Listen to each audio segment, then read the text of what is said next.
Hello दोस्तों। Blockchain का नाम तो सबने सुना ही होगा, हर तरफ इसकी चर्चा है। लेकिन ईमानदारी से बताइए, क्या हमें पता है कि ये असल में है क्या? थोड़ा कंफ्यूजिंग लगता है ना?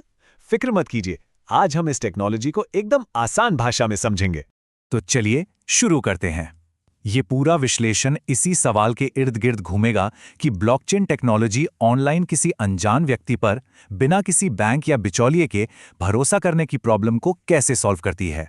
ब्लॉकचेन का जो सबसे मूल विचार है वो असल में काफी सीधा और सरल है। चलिए इसे एक बहुत ही आसान एनालॉजी से तोड़कर समझते हैं। देखिए, यहां 3 बहुत जरूरी शब्द हैं: डिसेंट्रलाइज्ड, डिस्ट्रीब्यूटेड और लेजर।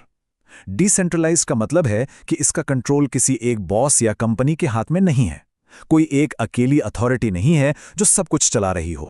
इसको ऐसे सोचिए जैसे ये एक सबकी साझी डिजिटल नोटबुक है।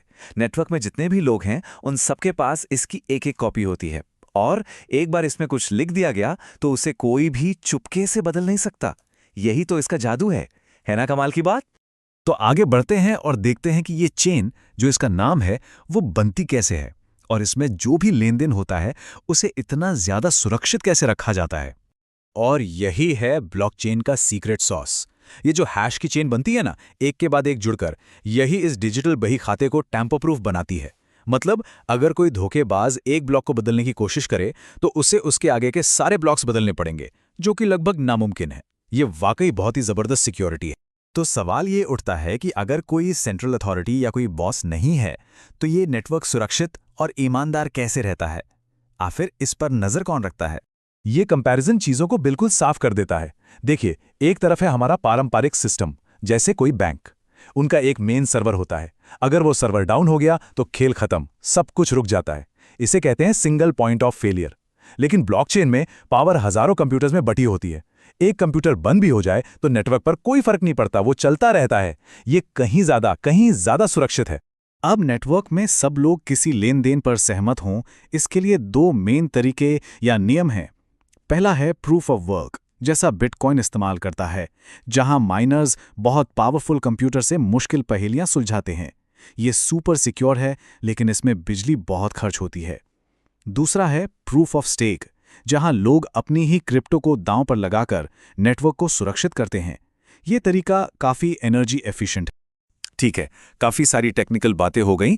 अब आते हैं सबसे दिलचस्प हिस्से पर कि ब्लॉकचेन असल दुनिया में क्रिप्टो करेंसी के अलावा और क्या-क्या कर सकता है।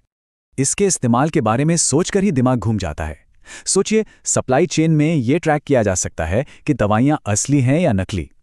डीफाई यानी डिसेंट्रलाइज्ड फाइनेंस पूरे बैंकिंग सिस्टम को एक नया विकल्प दे रहा है।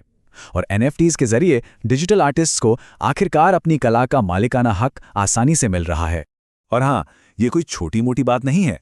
बड़े बड़े एक्सपर्ट्स का अनुमान है कि 2030 तक ये टेक्नोलॉजी दुनिया की इकोनॉमी में, जरा सोचिए, $3 ट्रिलियन से भी ज्यादा की वैल्यू जोड़ सकती है। ये एक बहुत बहुत बड़ा नंबर है। लेकिन एक बात साफ है, ये टेक्नोलॉजी अभी भी विकसित हो रही है और इसके सामने कुछ बड़ी चुनौतियां भी हैं। इसकी सबसे बड़ी आलोचना है इसकी एनर्जी की खपत, खासकर प्रूफ ऑफ वर्क वाले सिस्टम्स की। लेकिन अच्छी बात यह है कि इंडस्ट्री इस पर तेजी से काम कर रही है। जैसे इथीरियम का द मर्ज अपडेट, जिसमें वो प्रूफ ऑफ स्टेक पर शिफ्ट हो गए।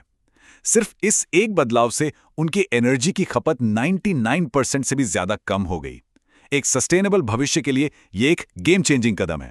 तो आखिर में सब कुछ इस एक सवाल पर आ जाता है, जब हमारे पास एक ऐसी टेक्नोलॉजी हो जो हमें बिचौलियों के बिना एक दूसरे पर भरोसा करने की ताकत देती है, तो हम इससे क्या बनाएंगे, क्या नया रचेंगे?